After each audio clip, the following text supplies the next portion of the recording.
Hello viewers, ఈరోజు నేను వినాయకుడికి ఎంతో ఇష్టమైన ప్రసాదాలని చేస్తున్నానండి. దీనికోసం నేను స్టవ్ వెలిగించి చిన్న పాన్ పెట్టుకొని 2 స్పూన్స్ గీ వేసుకొని 1 స్పూన్ జీలకర్రను 2 స్పూన్స్ పచ్చి శనగపప్పును నానబెట్టినవి వేసుకొని ఇలా ఫ్రై చేస్తున్నాను. ఇవి కొద్దిగా ఫ్రై అయిన తర్వాత 2 కప్పుల వాటర్ని యాడ్ చేస్తున్నానండి.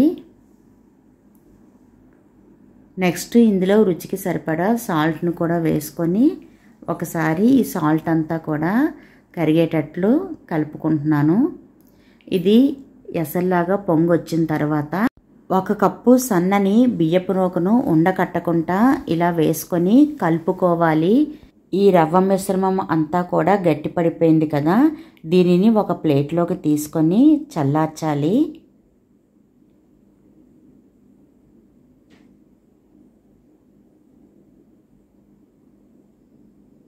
నెక్స్ట్ దీనిలో 2 స్పూన్స్ వరకు గీని యాడ్ చేయాలి. ఇలా గీని యాడ్ చేయడం వల్ల మనం ఉండలు చుట్టుకునేటప్పుడు మన చేతికి అంటుకోకుండా ఉండల్ని ఈజీగా చుట్టేసుకోవచ్చు. ఇప్పుడు ఈ రవ్వ మిశ్రమంలో నుంచి కొద్దిగా తీసుకొని ఇలా ఉండల్లాగా చుట్టేసుకుంటున్నాను. ఇలా చుట్టుకున్న ఉండలన్నిటినీ కూడా స్టీమ్ మీద కుక్ చేయాల్సి ఉంటుందండి.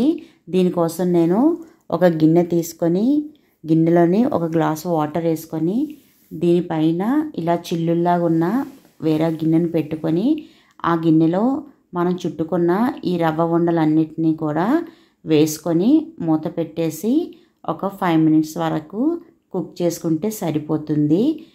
ఇలా కుక్ అయిన రవ్వ ఉండ్రాలన్నిటినీ కూడా ఒక ప్లేట్లోకి తీసుకుంటున్నాను. ఇప్పుడు రవ్వ ఉండ్రాలు రెడీ అయిపోయాయి. నెక్స్ట్ బెల్లం కుడుముల కోసం ఒక పాన్ పెట్టుకొని 1 కప్పు వరకు బెల్లం 1 కప్పు వాటర్ని కూడా యాడ్ చేసి బెల్లం అంతా కరిగే వరకు ఇలా కలుపుకుంటున్నాను. బెల్లం అంతా కరిగి ఇలా పొంగులా వచ్చినప్పుడు 2 కప్పుల బియ్యం పిండిని కూడా యాడ్ చేసి గట్టిపడే వరకు ఇలా కలుపుకోవాలి. ఇప్పుడు గట్టిపడిన ఈ మిశ్రమాన్ని అంతటినీ కూడా ఒక ప్లేట్లోకి తీసేసుకొని మనకి నచ్చిన షేప్లో ఈ బెల్లం ఉండ్రాల్ని చుట్టుకోవచ్చు.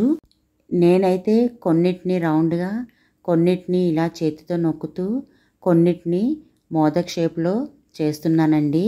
మోదకుల్ని మనము చేతితో చేసుకోవచ్చు, లేదా మోల్డ్ని యూజ్ చేసుకొని కూడా ఇలా నేను చూపిస్తున్న విధంగా కూడా చేసుకోవచ్చు.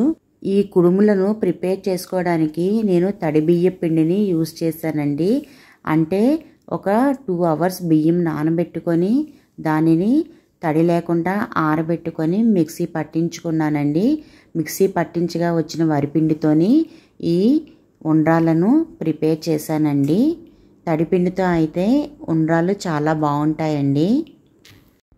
వినాయకుడికి ఆవిరితో చేసిన వంటలంటేనే చాలా ప్రీతికరమటండి.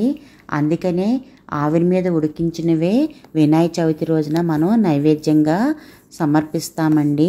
అలానే పాల తాలికలతో చేసిన పాయసం అన్నా కూడా చాలా ఇష్టమటండి వినాయకునికి. అందుకనే వినాయక చవితి రోజున వినాయకునికి ఎంతో ఇష్టమైన పాల తాలికల పాయసం ఈ ఉండ్రాల్ని కూడా చేసి నైవేద్యంగా పెడతామండి. ఈ వినాయక చవితిని స్కూళ్ళల్లో, కాలేజీల్లో, ఇళ్ళల్లో, ఆఫీసుల్లో, వీధి మండపాల్లో కూడా ఎంతో ఆనందంగా జరుపుకునే పండగండి. ఇప్పుడు ఇలా ప్రిపేర్ చేసుకున్న ఈ బెల్లం కుడుములన్నిటినీ కూడా స్టీమ్ మీద బాయిల్ చేయాలండి. 5 మినిట్స్లో బాయిల్ అయిపోతాయండి. బాయిల్ అయిన ఈ కుడుములన్నిటినీ కూడా ఒక ప్లేట్లోకి తీసుకుంటున్నానండి. వక్రతుండ మహాకాయ సూర్యకోటి సమప్రభ నిర్విఘ్నం కురుమే దేవ సర్వకార్యేషు సర్వదా అంటూ విఘ్నేశ్వరిని స్తుతించుకొని మనం ఏ కార్యం తలపెట్టినా సరే అది కంపల్సరీ విజయం సాధిస్తామండి. ఇప్పుడు బెల్లం కుడుములు కూడా రెడీ అయిపోయినాయండి. ఇవి కూడా ఒక పక్కకు పెట్టుకొని నెక్స్ట్ మిక్సీ జార్ ఒకటి తీసుకొని 4 యాలకులను మిక్సీ జార్లో వేసుకొని నానబెట్టి ఉడకబెట్టిన 1 కప్పు వరకు శనగపప్పును తీసుకొని మిక్సీ జార్లో వేసుకొని పౌడర్ లాగా చేసేసుకోవాలి.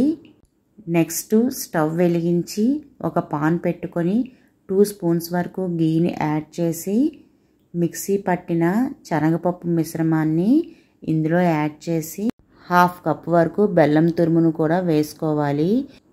ఈ బెల్లం అనేది స్లోగా మెల్ట్ అయ్యి ఈ శనగపప్పు మిశ్రమంతో కలిసి ఉండలాగా వచ్చే వరకు మనము కలుపుకోవాలి. నెక్స్ట్ ఇలా వచ్చిన ఈ మిశ్రమాన్ని అంతటినీ కూడా ఒక ప్లేట్లోకి తీసుకొని చల్లార్చాలి. నెక్స్ట్ అదే పాన్లో 2 కప్పుల వరకు వాటర్ని యాడ్ చేయాలి. దీనిలో 2 స్పూన్స్ వరకు పంచదారను కూడా వేసుకొని పంచదార అంతా కరిగే వరకు కలుపుకోవాలి. ఇప్పుడు ఈ వాటర్ అంతా మరిగి పొంగులాగా వచ్చినప్పుడు 2 కప్పుల వరకు వరిపిండిని యాడ్ చేసి ఉక్కించాలి. ఈ వరిపిండి అంతా కూడా దగ్గరగా ఉక్కిపోయిన తరువాత 2 స్పూన్స్ వరకు గీని యాడ్ చేసి ఒకసారి ఇలా కలుపుకొని ప్లేట్లోకి తీసుకొని చల్లార్చాలి.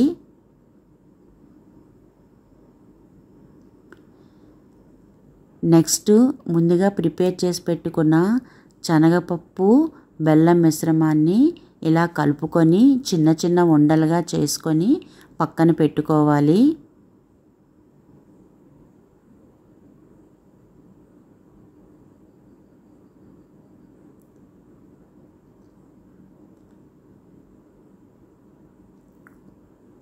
నెక్స్ట్ ముందుగా ఉక్కించి పెట్టుకున్న వరిపిండిని తీసుకొని నేను చూపిస్తున్న విధంగా సాఫ్ట్గా చేతితో కలుపుకొని అరచేతిలో ఇలా ఒత్తుకొని శనగపప్పు ఉండని తీసుకొని మధ్యలో పెట్టుకొని ఇలా స్టఫ్ చేసి రౌండ్గా బాల్ లాగా చేసేసుకోవాలి.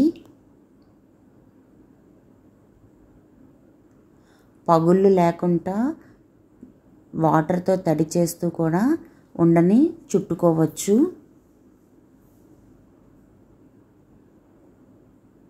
ఇలానే అన్నిటిని కూడా ప్రిపేర్ చేసేసుకోవాలి.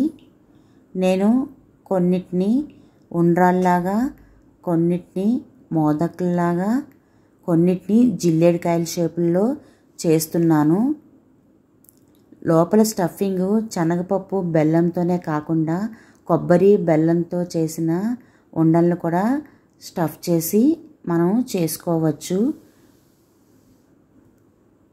మన హిందూ సాంప్రదాయంలో మొట్టమొదటిగా వినాయకుడిని పూజించనిదే ఏ దేవుణ్ణి కూడా మనము పూజించము. అంతటి గొప్ప వరాన్ని పొందిన ఆ దేవుడేనండి ఈ గణేశుడు. ఓం గం గం గణపతయే నమః. మేము చిన్నప్పుడు వినాయక చవితి రోజున మా నాన్నగారు వినాయకుని ప్రతిమను తీసుకొచ్చినా కానీ మా ముగ్గురు సిస్టర్స్ కూడా వినాయకుని ప్రతిమను ఇంటిలో తయారు చేసుకునే వాళ్ళము. మా ముగ్గురు మధ్యన చాలా కాంపిటీషన్ ఉండేది అప్పుడు. ఇప్పటికీ కూడా మేము ఇంట్లోనే మట్టి విగ్రహాలని తయారు చేసుకొని వినాయక చవితిని సెలబ్రేట్ చేసుకుంటాము. వినాయకుడికి జిల్లేడికాయలన్నా చాలా ఇష్టం కదండి. అందుకనే నేను కొన్నిటిని జిల్లేడికాయల షేపులో చేస్తున్నానండి.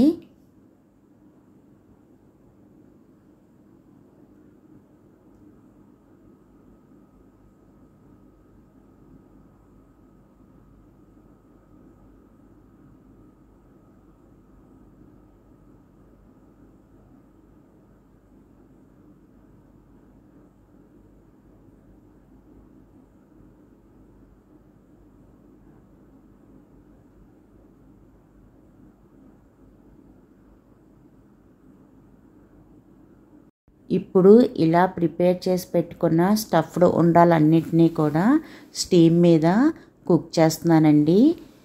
ఇవి కూడా కుక్ అవ్వడానికి 5 మినిట్స్ సరిపోతుందండి. 5 మినిట్స్ అయింది కదా, ఇవన్నీ కూడా కుక్ అయిపోయాయండి. వీటిని ఒక ప్లేట్లోకి తీసేసుకుంటున్నాను. ఇలా ఈజీగా క్విక్గా రెడీ అయిపోయే వినాయకునికి ఎంతో ఇష్టమైన ప్రసాదాలని తయారు చేసి వినాయకునికి నైవేద్యంగా సమర్పించి ఆయన ఆశీస్సులు పొందుతారని కోరుకుంటూ మీ రోజా.